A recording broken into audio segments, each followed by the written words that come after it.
Para darle la bienvenida al experto y asesor internacional en ciberseguridad, al profesor Israel Reyes, porque hoy, híjole, tenemos una información muy importante que dar.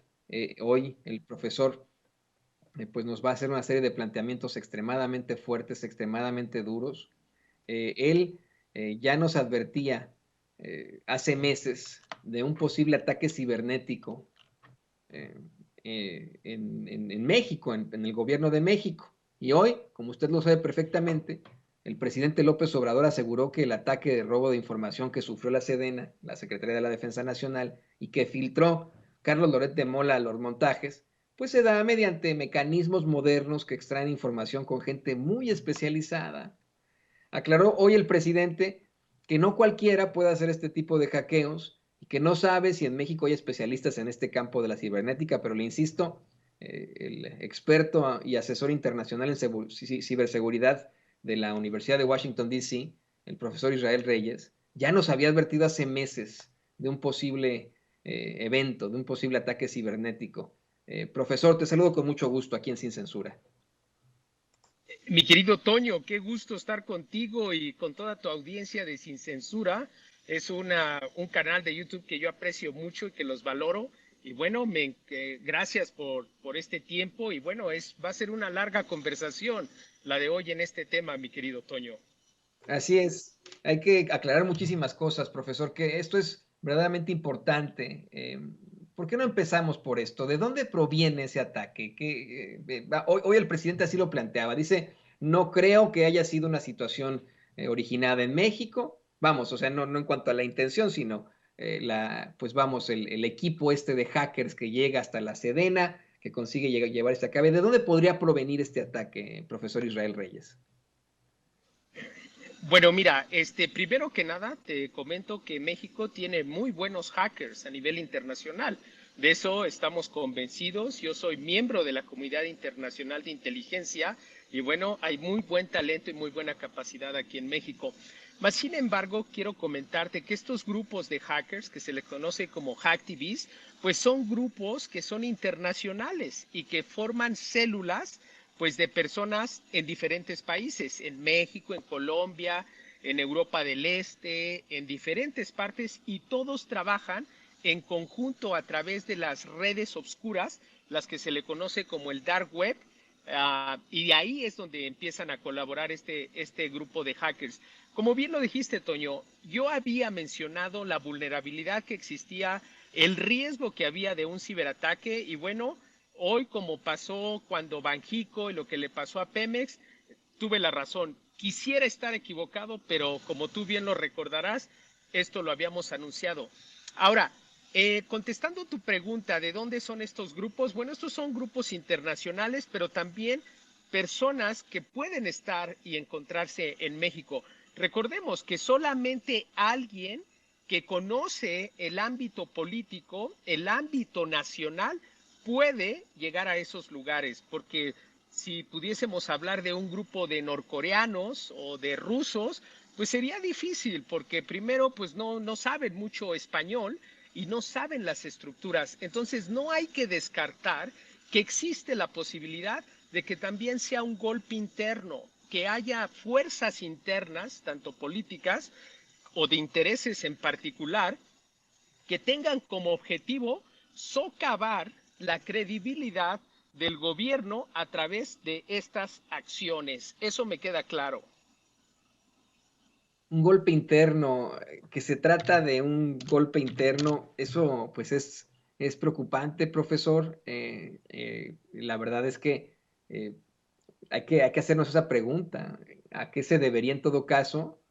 Profesor, nos hacías un planteamiento extremadamente fuerte, que no podemos descartar que se trate de un ataque interno. Sin embargo, sí habría que preguntarse en cuanto a la otra perspectiva, la que plantea el mismo presidente López Obrador, un ataque de hackers, de redes desde el extranjero. ¿A qué se debería esto? A que hackers del extranjero hayan infiltrado la red de la Secretaría de la Defensa Nacional de México. ¿Por qué México? ¿Por qué López Obrador? ¿Por qué le filtran la información a un personaje como Carlos Loret de Mola, que como te decía, como le decía el público consentidor de Sin Censura, pues ha sido exhibido una y otra vez en sus montajes, montajes que él mismo ha aceptado, algunos de ellos y por los que ha ofrecido disculpas, y que pues es un evidente opositor al gobierno de México, que ha sido exhibido por sus propiedades en Valle de Bravo, en Polanco, en Miami, Florida, etcétera, etcétera, etcétera. ¿Por qué le filtrarían la información a alguien como Carlos Loret de Mola y no a Associated Press, a Reuters o alguna cadena acá en los Estados Unidos o en México, a CNN o CNN en español? ¿A qué se debe que ocurra esto, profesor? Mira, aquí la situación, debemos de recordar que el 80% de los ataques que se dan de esta magnitud, cuando son muy coordinados y muy dirigidos, viene información del interior. Es decir, alguien internamente tuvo que haber colaborado y haberle ayudado a este grupo de hackers para que ellos, con sus conocimientos y sus habilidades, pudiesen penetrar los sistemas. Ahora, ¿por qué se va esta información a un específico periodista? En este caso era Loret de Mola. Bueno, porque los hackers saben a quién darle la información para precisamente cumplir el objetivo que ellos quieren, que es el objetivo de socavar la credibilidad del gobierno actual y de las instituciones. ¿Por qué no se le dieron esa información a otros medios? Número uno, primero hay que verificar la legitimidad de esa información. Número dos, el presidente ya lo informó y dijo que del tema de salud, que efectivamente es verdad. Pero como tú lo dijiste y lo mencionamos, el estado de salud del presidente es bueno, es aceptable, para su edad es lo más común. Sin embargo, estos hackers y los medios de comunicación que se prestaron para magnificar el mensaje de que la salud del presidente está vulnerable, pues no es cierto. En ese promedio de edad, su estado de salud es aceptable y es normal. Por eso te digo, aquí se ve que el objetivo de este ciberataque es efectivamente socavar la credibilidad del presidente, socavar la credibilidad de las instituciones y causar un caos político con esta información. ¿Quiénes están detrás de esto? Grupos adversarios, grupos que tienen interés en crear caos político, en crear inestabilidad social. Digo, esto lo hemos visto, lo vimos con Hillary Clinton, lo vimos en Estados Unidos, en las elecciones. Recordemos también lo que pasó en Washington, D.C. Ahora, a mí personalmente, como experto en ciberseguridad y en materia de seguridad nacional, lo que me preocupa y lo que no me deja dormir es de que, bueno, si estos hackers les dieron información para entrar a los sistemas de Sedena y el análisis inicial que tenemos es de que ya tenían alrededor de 8 meses infiltrados en esos sistemas, a lo mejor tenemos otras instituciones como Comisión Federal de Electricidad o como el SAT o como Hacienda, que pueden ser ataques más destructivos tanto para la reputación y credibilidad del gobierno, pero también que van a afectar el interés social de las personas. Recordemos que los hackers ahorita son grupos del crimen organizado, y lo que hacen en Costa Rica, pusieron al país en estado de emergencia. Al país completo hace 3 meses se tuvo que declarar en estado de emergencia porque secuestraron los sistemas de pago, los sistemas de recaudación fiscal. Entonces, aquí me preocupa que este sea lo superficial de lo que realmente está pasando por abajo. ¿Quiénes están colaborando? ¿Quiénes les están ayudando? ¿Cómo están penetrando estas instituciones mexicanas? Debe de haber conocimiento interno, porque es muy difícil que un extranjero a la primera cometa un ciberataque tan coordinado y tan preciso y que pueda clasificar y categorizar los correos electrónicos para decidir cuáles va a dar y cuáles no va a dar. ¿Me explico? Sí, sí, definitivamente. Vamos, está todo establecido. El tema es muy, muy interesante. Te voy a pedir, profesor Israel Reyes, que por favor ampliemos en cuanto a esta situación. Dices que este ciberataque busca socavar la credibilidad del presidente, crear caos político, crear inestabilidad social, pero a la vez que puede ser un ciberataque interno, que alguien tuvo que abrirle la puerta a estos hackers y también que todo fue muy establecido, que hay muchísima, ¿cómo decirlo? Muchísimo orden en la realización de este ataque. No fue Alain nomás, no fue el estudiante de sistemas de la universidad el que de pronto se le ocurrió atacar al gobierno de México, sino que se trata de pues de tal vez un grupo con mucha fuerza. ¿De qué grupo podríamos hablar?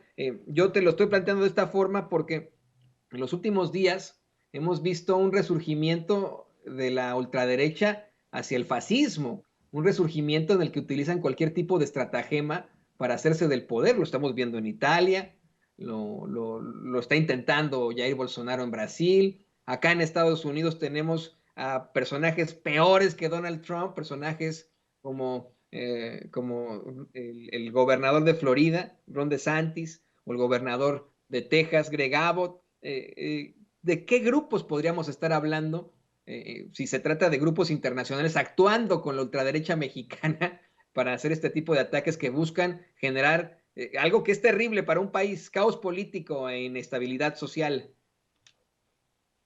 Y pues mira, estos grupos de ultraderecha, como bien lo estás diciendo, lo estás mencionando, pues han perdido control, han perdido beneficios, han perdido privilegios. Y como tú sabes, hoy en día el nuevo campo de batalla es el ciberespacio, es el dominio de la información. Y por eso existe la guerra de desinformación y las noticias falsas. Esto que vimos de este hackeo es lo que nosotros como expertos de la comunidad de inteligencia lo definimos como un hack and leak, en desinform. Es hackear, dar la información, modificar la información para exagerarla y causar ese caos político, ese caos social y esa inestabilidad. Es lo que pasó a Hillary Clinton cuando le hackearon, a John Podesta cuando lo hackearon y lo que pasó en Washington, D.C. el 6 de enero. Estos grupos de ultraderecha colaboran, trabajan en una forma organizada. Este ataque a la Sedena es un ataque de alta precisión, muy bien coordinado, que solamente alguien con conocimiento interno, considerado adversario, pudo haber colaborado para que se dieran estos resultados. Ahora, como lo dije, lo que me preocupa no es lo que ya pasó, es lo que puede pasar. Eso es lo que me preocupa. Por eso yo lo he insistido con los legisladores, también en el Poder Ejecutivo. Necesitamos crear marcos jurídicos, necesitamos crear una Agencia Nacional de Ciberseguridad al servicio del Estado para proteger a los ciudadanos de este tipo de ataques, porque esto nos puede llevar a una zona de inestabilidad como lo que le pasó en Colombia. Recientemente estuve en Colombia y tuve una reunión con el abogado de Gustavo Petro, porque a Gustavo Petro, en plena campaña electoral, 4 días antes le hackearon el Zoom y le robaron todos los videos que tenía, que eran considerados sensibles y clasificados.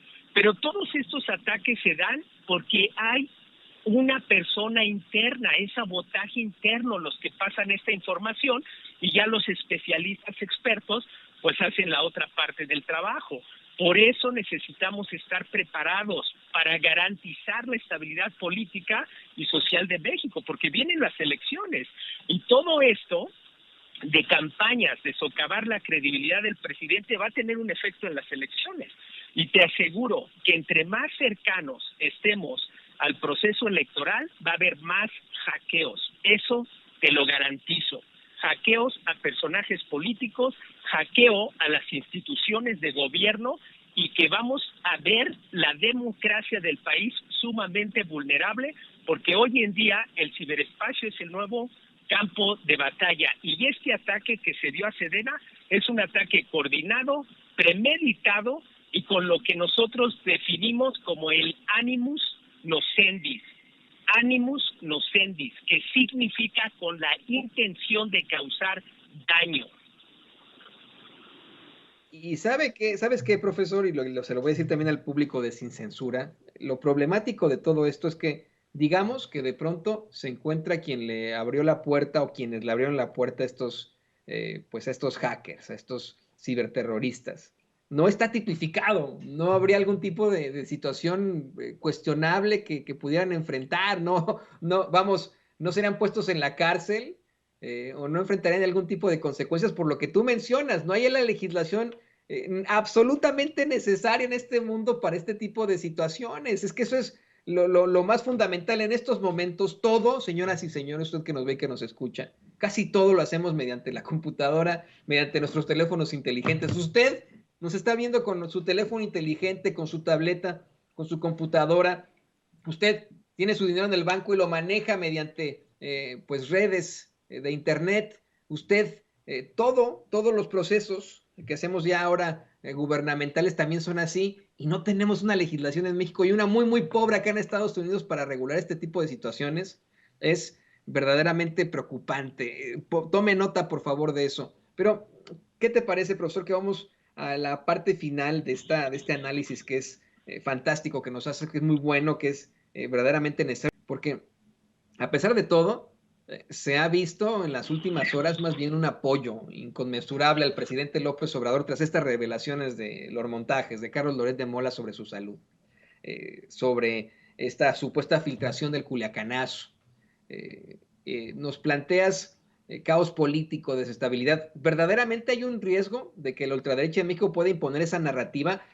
Se han equivocado muchas veces, los han enfrentado muchas veces, han quedado muy mal con todas estas campañas. ¿Este sí es un riesgo? Ahora sí hay riesgo de que puedan imponer esa narrativa que repercute en las elecciones y genere caos político y desestabilidad. Sí, mira, Toño, eso sin duda alguna, sin duda alguna. Pero, ¿sabes? Aquí voy a aprovechar para decirle a toda la audiencia, a toda tu audiencia de Sin Censura, que es sumamente apoyar las iniciativas para crear los marcos jurídicos y crear la Agencia Nacional de Ciberseguridad. También lo que le quiero pedir a la audiencia es de que me siga en mi red social para que yo pueda hacer más en esta parte de la creación de los marcos jurídicos. Eso es muy, muy necesario. Estoy totalmente de acuerdo contigo en este llamado. Es absolutamente importante que podamos, te voy a decir que nos escuchan muchos políticos y políticas, muchos legisladores y legisladoras. Señor legislador, señora legisladora que nos ve, que nos escucha en estos momentos, no hay tiempo que esperar.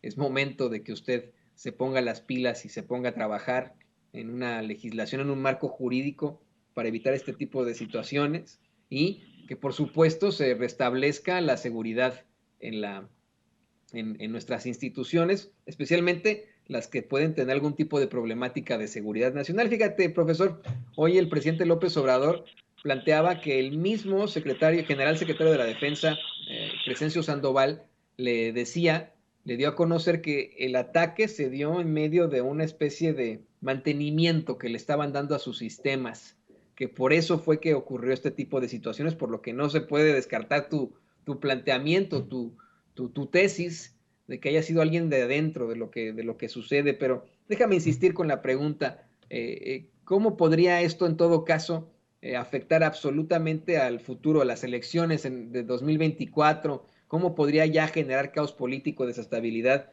mediante simple y sencillamente esta filtración de informaciones que podría seguir llegando a este tipo de ciberataques? Sí, pues mira, Antonio, esto sin duda alguna tiene el objetivo de socavar también el proceso electoral de las elecciones, sin duda alguna. Por eso es sumamente importante que hagamos concientización de cuál es el objetivo de estos hackeos para que nosotros podamos prevenir el efecto adverso. O sea, el problema aquí no es tanto el hackeo, el problema es cuál es el objetivo del hackeo. Y es precisamente eso, la guerra de desinformación, manipular esa información, esos correos electrónicos de la Sedena para socavar la credibilidad de las instituciones, socavar credibilidad de la salud del presidente. Pues esto es verdaderamente tomarse en consideración, profesor Israel Reyes. Yo quiero agradecerte a nombre de todo el equipo de Sin Censura, a nombre del público consentidor, que nos hayas dado este análisis tan puntual, tan importante. Vamos a recapitular lo que nos acaba de decir el profesor. Nos dice que este ciberataque se vino planeando desde hace meses y que busca generar caos en la sociedad, desestabilidad política, busca acabar con la reputación de López Obrador, de las instituciones en México. Esto es verdaderamente lamentable. Y pues te quiero pedir que por favor nos compartas tus redes sociales para que la gente se ponga en contacto contigo. Hay muchas preguntas, hay mucha gente que quiere saber más sobre el caso. Por favor, compártenos tus redes sociales. Sí, mira, mi Twitter es Israel G. Reyes. Israel G. Reyes. Israel Reyes Gómez en Twitter. Y en YouTube soy Israel Reyes Oficial. Entonces le pido a tu audiencia que me siga para que juntos podamos crear la concientización y podamos prevenir y mitigar los efectos adversos en contra de la democracia mexicana, porque ese es de interés social y de seguridad nacional. En definitiva, en definitiva. Y bueno, pues yo te agradezco, experto y asesor internacional en ciberseguridad de la Universidad de Washington, D.C., al queridísimo profesor Israel Reyes que se haya sumado a esta transmisión. Muchas gracias. Ha sido muy enriquecedor lo que escuchamos hace unos momentos. Y le voy a pedir a mi compañero amigo don David el Grande que por favor nos comparta nuestras redes sociales, la de nosotros, para que usted siga compartiendo este espacio. Dígale a todo el mundo que estamos hablando de esto, que estamos haciendo un análisis muy distinto al que seguramente están planteando los medios de comunicación tradicionales, donde seguramente el tema es única y exclusivamente la salud del presidente, que tuvo una angina de pecho, que tiene hipertiroidismo y etcétera, sin dar a conocer que después de la angina de pecho, al día siguiente tuvo su mañanera, que esto en todo caso pues son padecimientos típicos de la edad, que no podría enfrentarse a una persona de esa edad por cuestiones de salud como presidente, ¿no? Que esto nos puede pasar a cualquiera, pero bueno, creo que lo importante es lo que nos acaba de plantear el profesor experto y asesor internacional en ciberseguridad de la Universidad de Washington, D.C.